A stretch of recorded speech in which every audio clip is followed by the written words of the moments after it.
আপোনাৰ চিন্তাধাৰাই আপোনাৰ শক্তি। প্ৰভু হনুমানৰ বচন। বন্ধু বান্ধৱীসকল, এইখন পৃথিৱী আমাৰ চিন্তাধাৰাই গঢ়া পৃথিৱী। প্ৰভু হনুমানৰ মতে যি নিজৰ চিন্তাধাৰাক বিচাৰ কৰি নিজৰ শক্তিক চিনি পায়, তেওঁহে এইখন পৃথিৱীত ৰাজত্ব কৰিব পাৰে। যাৰ চিন্তাধাৰা উচ্চ, তেওঁহে এইখন পৃথিৱীৰ আচল খেলুৱৈ। চিন্তা আৰু ভাৱনাই হৈছে আমাৰ সকলোতকৈ ডাঙৰ শক্তি। যিদিনা আমাৰ চিন্তাধাৰা সলনি হ'ব, সেইদিনাই আমাৰ ভাগ্য সলনি হৈ যাব। মানুহৰ চিন্তাধাৰাৰ ওপৰত নিৰ্ভৰ কৰিয়েই মানুহৰ জীৱন সলনি হয়। চিন্তাধাৰাৰ ওপৰত নিৰ্ভৰ কৰি নিধনী ধনী হয়, দুৰ্বল শক্তিমান হয়, মূৰ্খ জ্ঞানী হয়, ভক্তিহীন ভক্তবান হয়, নিম্ন উচ্চ হয় ইত্যাদি। আজি যদি কোনোবা পিছ পৰি আছে, তেন্তে তেওঁৰ চিন্তাধাৰা পিছপৰা। আজি যদি কোনোবা স্বৰ্গ দখল কৰিছে, তেন্তে তেওঁৰ চিন্তাধাৰা উন্নত। চিন্তাধাৰা ওপৰত নিৰ্ভৰ কৰি মানুহৰ স্বভাৱ চৰিত্ৰ গঢ় লৈ উঠা দেখা যায়। গীতাত ভগৱান কৃষ্ণই অৰ্জুনক কৈছিল যে মানুহে মৃত্যুৰ সময়ত যি চিন্তা কৰি মৃত্যুবৰণ কৰে, সেই চিন্তা অনুসৰি তেওঁৰ পুনৰ্জন্ম হয়। অৰ্থাৎ মানুহৰ চিন্তাধাৰাৰ ওপৰত নিৰ্ভৰ কৰিয়েই মানুহৰ জন্ম মৃত্যু হয়। বন্ধু বান্ধৱীসকল, সমৰ্থবান, ধনবান আৰু সফল ব্যক্তিক আজি সমাজে আদৰ কৰে। যি সফল, তেওঁ পৃথিৱীত আত্মীয় স্বজন, বন্ধু বান্ধৱ, মিত্ৰ কুটুম্ব আৰু সামাজিক প্ৰেম সকলো তেওঁৰ বাবে উপলব্ধ। যি সমৰ্থবান আৰু ধনবান, তেওঁক আজি পৃথিৱীয়ে প্ৰণাম কৰি চলে।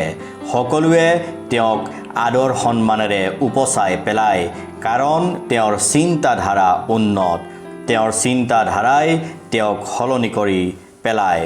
যি সমৰ্থবান, আজি পৃথিৱী তেওঁৰ চৰণত, আৰু যাৰ ধন নাই, সন্মান নাই, তেওঁক আজি পৃথিৱীয়ে পৰিচয় নিদিয়ে।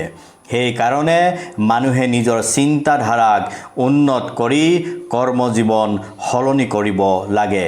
যি কৰ্ম আপোনাক সমৰ্থবান কৰি তুলিব পৰা নাই, তেন্তে সেই কৰ্ম ত্যাগ কৰি পুনৰ চিন্তাধাৰাই অন্য কৰ্মত মনোনিৱেশ কৰা উচিত। যিসকল ব্যক্তিয়ে নিজৰ কষ্ট আৰু কৌশলৰ ওপৰত গুৰুত্ব দিয়ে, প্ৰত্যেক দিন কিবা এটা শিকাৰ কথা চিন্তা কৰে, সেইসকল ব্যক্তি অন্য ব্যক্তিৰ তুলনাত উন্নত। কাৰণ আজিৰ যুগ জ্ঞানৰ যুগ, আজিৰ যুগ চিন্তাৰ যুগ, কলা কৌশলৰ যুগ। যি কৌশলী আৰু জ্ঞানী, তেওঁহে অধিকতম ধনৱান হয়।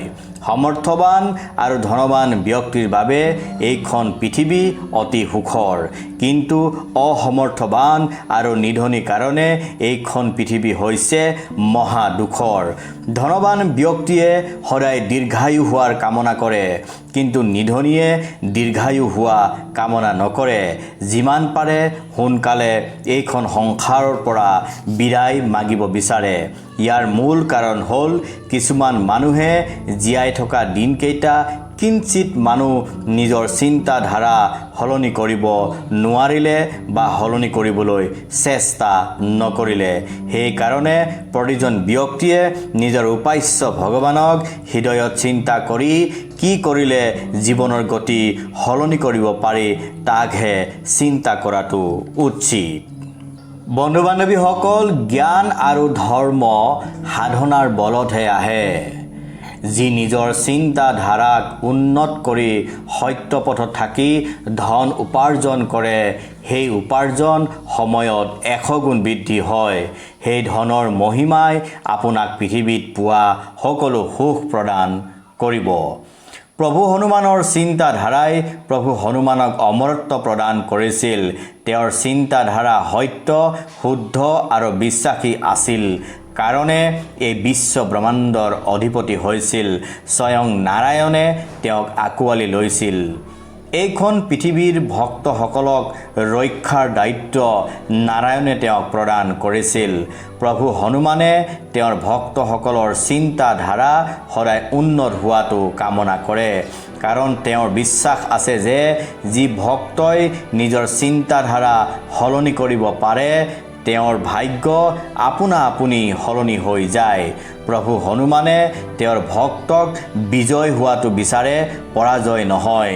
সমৰ্থবান হোৱাটো বিচাৰে, অসমৰ্থবান নহয়। কৰ্মযোগী হোৱাটো বিচাৰে, কিন্তু নিষ্কৰ্মা নহয়।